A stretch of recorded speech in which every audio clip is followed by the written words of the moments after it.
Welcome back to our channel. In this video I will tell and show you how in 1939 a team of explorers set out to conquer the uncharted terrain of Antarctica in a unique vehicle. The Antarctic Snow Cruiser was developed under the direction of famed explorer Admiral Richard Byatt, and it was intended to facilitate transport in Antarctica during the United States Antarctic Service Expedition 1939-1941. His second-in-command, Dr. Thomas Poulter, returned from a previous Antarctic expedition in 1934 with the idea for a massive, purpose-built transport vehicle for Antarctic exploration. It was envisioned as an unstoppable machine for long-distance travel on the continent's endless swaths of snow and ice, especially during the harsh weather conditions. On April 29, 1939, Poulter and the Research Foundation of the Armor Institute of Technology showed the plans to officials in Washington. The foundation would finance the Antarctic Snow Cruiser with an estimate of $150,000. Work began on August 8, 1939, and lasted for 11 weeks.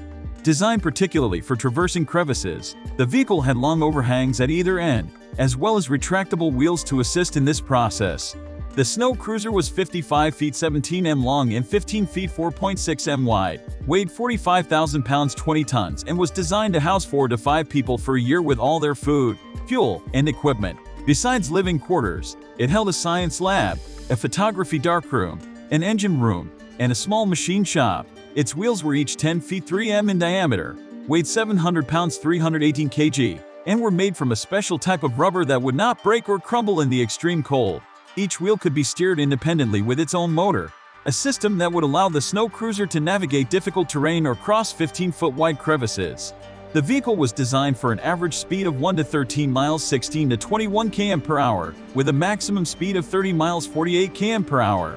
Its broad upper deck was designed to carry a small airplane. Up front, in an elevated control room, sat the Snow Cruiser driver and charter. Underneath the control room, beneath a catwalk, were the machine shop, snow melter, and a variety of generators, pumps, and hoists. Just ahead of the front wheels was the engine room, housing a pair of Cummins inline-6 diesel engines that combined for 300 horsepower. The engines were paired with 2 generators and 4 electric motors, courtesy of General Electric, which also combined for 300 horsepower. On October 24, 1939, the vehicle was fired up for the first time at the Pullman Company just south of Chicago, and from there, drivers took the newly built vehicle across the Midwest. They made test drives on sand dunes along Lake Michigan in northern Indiana and then drove across Ohio, Pennsylvania, and New York. As it crossed the nation, roads were closed to traffic because the vehicle required both lanes. This created massive traffic jams and also drew crowds of onlookers. Finally, they reached Boston, Massachusetts, and departed for Antarctica on November 15, 1939, aboard the North Star. The vehicle was also known as the Penguin, Penguin 1 or Turtle in some published material. The Snow Cruiser was supposed to drive to the South Pole and track aurora's light displays by charged particles from the sun hitting Earth's magnetic field, but that didn't happen. The machine turned out to be far too heavy for the Antarctic snow. The Snow Cruiser arrived at Little America in the Bay of Whales, Antarctica with the United States Antarctic Service Expedition in early January 1940 and experienced many problems. It was necessary to construct a ramp from timber to unload the vehicle. As the vehicle was unloaded from the ship, one of the wheels broke through the ramp. The crew cheered when Poulter powered the vehicle free from the ramp, but the cheers fell silent when the vehicle failed to move through the snow and ice. The large, smooth, treadless tires were originally designed for a large swamp vehicle. They spun freely and provided very little forward movement, sinking as much as 3 feet 0.91 m into the snow. The crew attached the 2 spare tires to the front wheels of the vehicle and installed chains on the rear wheels, but were unable to overcome the lack of traction.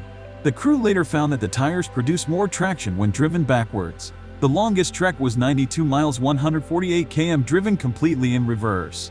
On January 24, 1940, Poulter returned to the United States, leaving F. Alton Wade in charge of a partial crew. Even though the Snow Cruiser was essentially a total failure, from the utter lack of traction to the underpowered engines, the vehicle proved to be a solid base of operations and full-time living quarters. Engine coolant traveled through the cabin structure, effectively heating the Snow Cruiser's interior despite the brutally frigid conditions. The scientists conducted seismologic experiments, cosmic ray measurements, and ice core sampling while living in the snow and timber-covered Snow Cruiser. Poulter wanted to return to Antarctica and outfit the vehicle with improved parts, but when the U.S. became entangled in World War II, the government focused its funding on the war effort.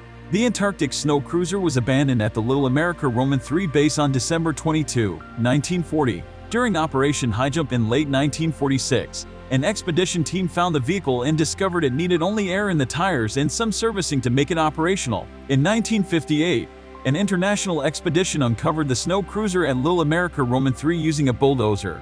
It was covered by 23 feet 7.0 m of snow and a long bamboo pole marked its position. They were able to excavate to the bottom of the wheels and accurately measure the amount of snowfall since it was abandoned.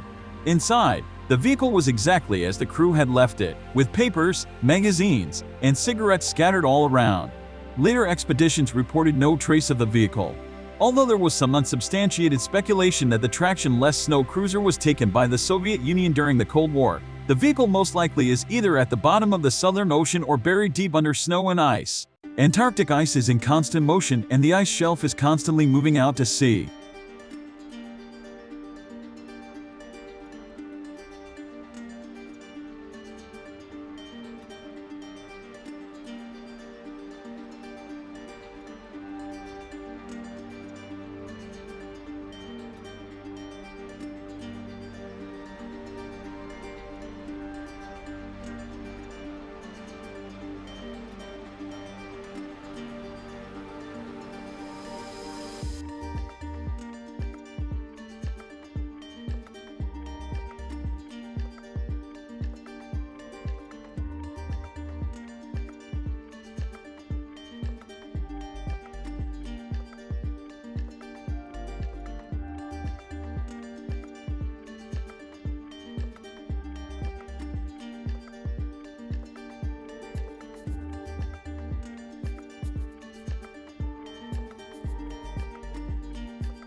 Subscribe to the channel and rate the video in the comments, as well as other interesting videos I have on my channel.